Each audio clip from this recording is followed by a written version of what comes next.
Hello and welcome to The Big Fight. This has been a week where once again the entire question of fake encounter deaths or encounter killings has been very much in the headlines.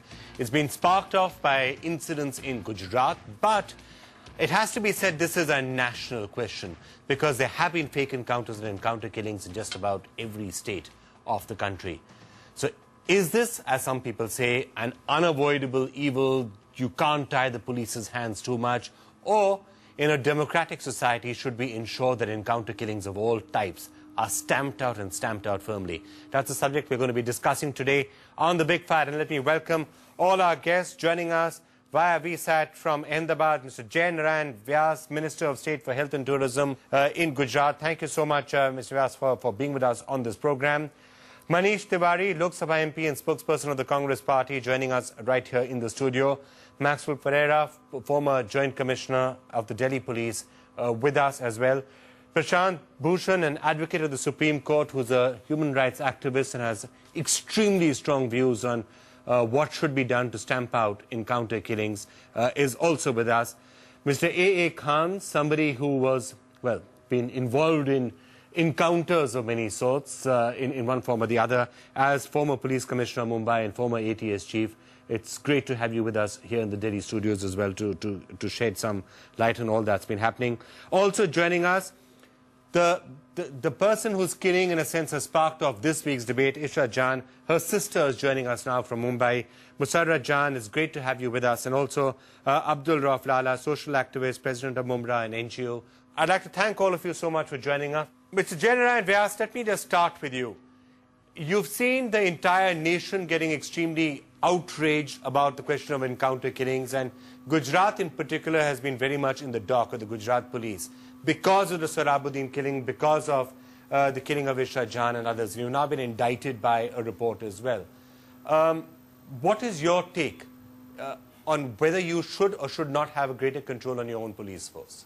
Well, Vikram, let me tell you something, that while we discuss these encounters, I like to first raise an issue that are we oversensitizing the entire issue?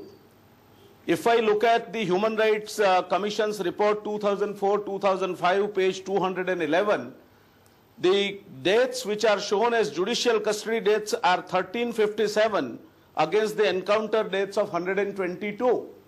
So are we over-focusing on the encounter deaths? That's my first question. Second is, are we concerned about the safety, security and well-being of the civic society, those innocent people who get killed in the kind of bomb blast kind of things of 26/11 or 26 July of Ahmedabad? Okay, Mr. Vyas, both points worth debating. Prashant Bhushan, let me just, before I get Manish Tiwari, let me just get you in on that. Even assuming that somebody is a terrorist, is Mr. Vyas saying that the police in this country has a right to kill people in cold blood rather than arresting them and bringing them to trial?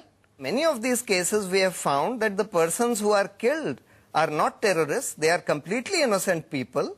In the case of Ishrat Jahan, in so many cases we have seen. Okay, A.A. Khan, does the police, he said, does the police have the right, encounter killings are murder in cold blood, and does the police have the right to do it? I think he's confusing encounter as such.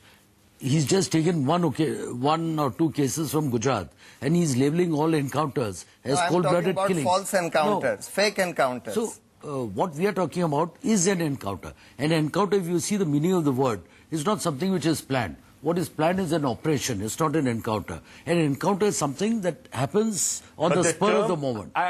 You're right, if it's a genuine encounter, I don't think anybody is really questioning it.